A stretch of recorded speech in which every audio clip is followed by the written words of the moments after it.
Welcome to WCrypto.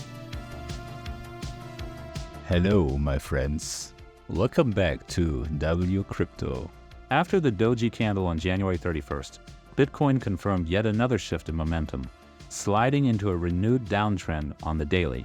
Today, on February 1st, we are seeing close to a 3% decline, a move that was all but telegraphed by liquidity zones mapped out days ago.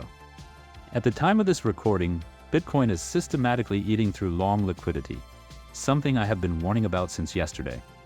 Price action spent the majority of the day hovering above the critical liquidity cluster, initially probing with a wick down to 101.3K before bouncing back into the short-term consolidation range between 102.2K and 101.5K.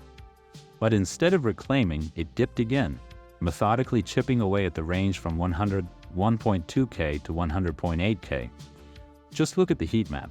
Thinking market makers would ignore liquidity sitting this close to current prices would be outright naive. In my opinion, it's only a matter of time before we fully clear out this zone and head toward the psychological 100K level.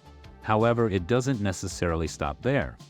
Below that, another significant leverage pocket is sitting between 99.3K and 97.3K, which could act as the next magnet for price. I have already positioned conditional long orders at 100.8K and 100.2K, but I'm staying flexible. If Bitcoin starts slicing through these levels too aggressively, I may hold off and look for a more precise entry. The objective here isn't just to enter a trade, it's to execute with precision. These areas still look prime for another long setup, but patience is key.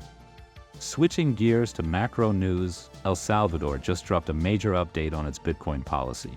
The country has removed Bitcoin's legal tender status, shifting to a voluntary acceptance model in alignment with the IMF's requirements for a $1.4 billion credit line. This is a massive pivot. First, they made Bitcoin legal tender and attracted hardcore Bitcoin maxis from all over the world. Now they quietly rug them with this policy shift? Let's be real. If it's voluntary, mainstream businesses and institutions will likely opt out. And while this move may improve El Salvador's financial standing on a global scale, it feels like a significant ideological reversal from Bukele. That said, they are still acquiring Bitcoin daily, which provides a small silver lining to this otherwise bearish development. I'll be monitoring both price action and macro events closely, so I'll keep you updated. Join the Discord for real-time insights. Hit like if this analysis added value, and make sure to subscribe with the bell on so you don't miss the next update. And see you in the next one.